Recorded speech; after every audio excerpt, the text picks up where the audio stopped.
दोस्तों, मैं आपके लिए आज एक बहुत ही महत्वपूर्ण टॉपिक पर वीडियो लाया हूँ। वीडियो असल में यह है कि आषाढ़ की शुक्ल पक्ष की पूर्णिमा के दिन कौन सा त्यौहार पड़ता है, इसका महत्व क्या है, मान्यता क्या है, पूजा विधि क्या है, सावधानियाँ क्या है और आदि।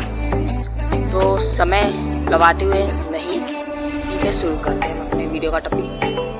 तो असल में इस दिन गुरु पूर्णिमा पड़ता है, यह सब जानते हैं। अब आगे की इसके पूजा विधि, मान्यता और क्या क्या चीज़ें और बताने वाला हूँ, जैसे कि मुहूर्त और इस बार कुछ शुभ योग भी लग रहे हैं, मैं वह भी आपको बताने वाला हूँ। तो मेरे वीडियो पे बने रहिएगा कृपया कर।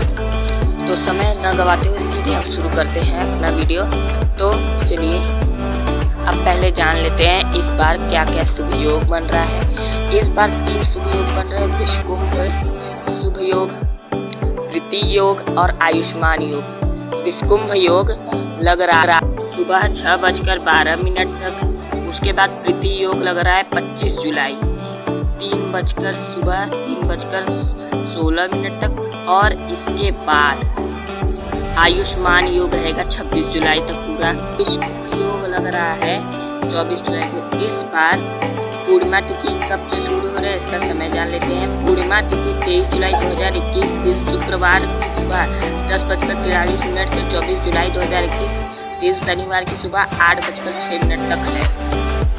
हम लोगों में उदया तिथि मानी जाती है, इसी कारण इसे 24 जुलाई को ही मनाया जाएगा। अब हम जान लेते हैं मान्यता। मान्यता यह है कि इस दिन 18 पुराण हम लोग में कुल हैं, तो इस दिन इनके रचयिता श्री महर्षि वेदव्यास जी का जन्म हुआ था, और इसी दिन माना जाता है कि दुनिया में ज्ञान का प्रसार हुआ। तो इस हिसाब से विश्व के सबसे बड़े गुरु भगवान शिव हैं, इसी कारण इस बार से लोग इनकी भी पूजा करेंगे, शिव परिवार इत्यादि।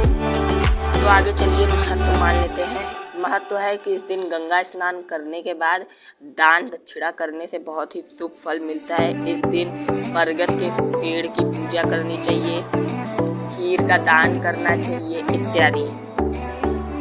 आगे चलते हैं अब इसकी पूजा विधि पर। पूजा विधि बहुत ही सरल है, तो पूजा विधि कैसे करें मैं आपको आगे चल के बताता हूँ। तो मैं कुछ और बातें बता देता हूँ कि इस दिन पहले हम सावधानियों पर बात कर लेते हैं। तो पहले सावधानियाँ सुन लीजिए। सावधानियाँ इस दिन की यह है कि इस दिन किसी की भी बुराई भलाई करने से बचना चाहिए, और कई लोगों की आदत होती है कि साल भर अपने गुरु को गाली देते हैं, ऐसा भी नहीं करना चाहिए इस दिन।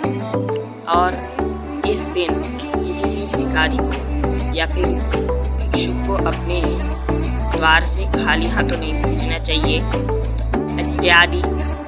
और इस दिन गंगा स्नान के पश्चात दान करना चाहिए। चलिए पूजन विधि जान लेते हैं। पूजन विधि यह है गुरु पूर्णिमा पान के पत्ते, पानी वाले नारियल, मोदक, कर्पूर, लौंग, इलायची के साथ गुरु की तस्वीर के सामने चढ़ाने से शुभ फल और मनोवांछित फल प्राप्त होता है।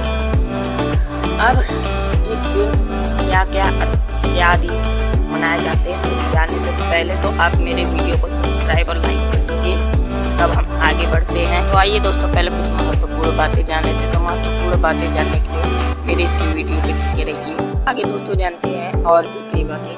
मैंने आपको सावधानी बता दी, मान्यता बता दी, महत्व बता दी, तिथियाँ बता दी, समय बता दिए, शुभ मुहूर्त बता दिए इत्यादि। शुभ मुहूर्त तो कभी भी इस दिन पूजा कर सकते हैं।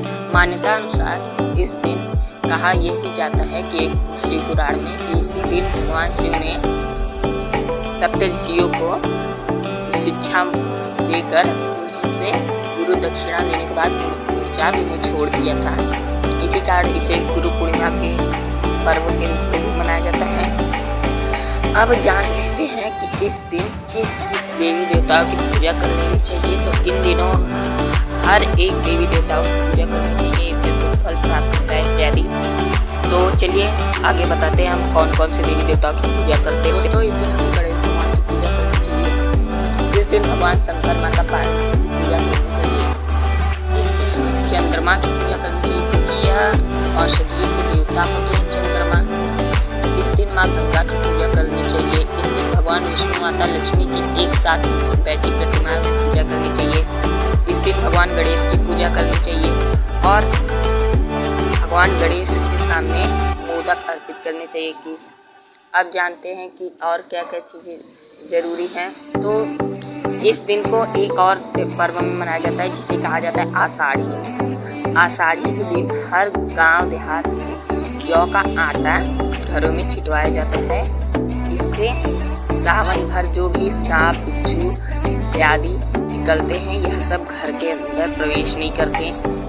और भगवान शिव को इस सावन के समय बहुत पूजा जाता है।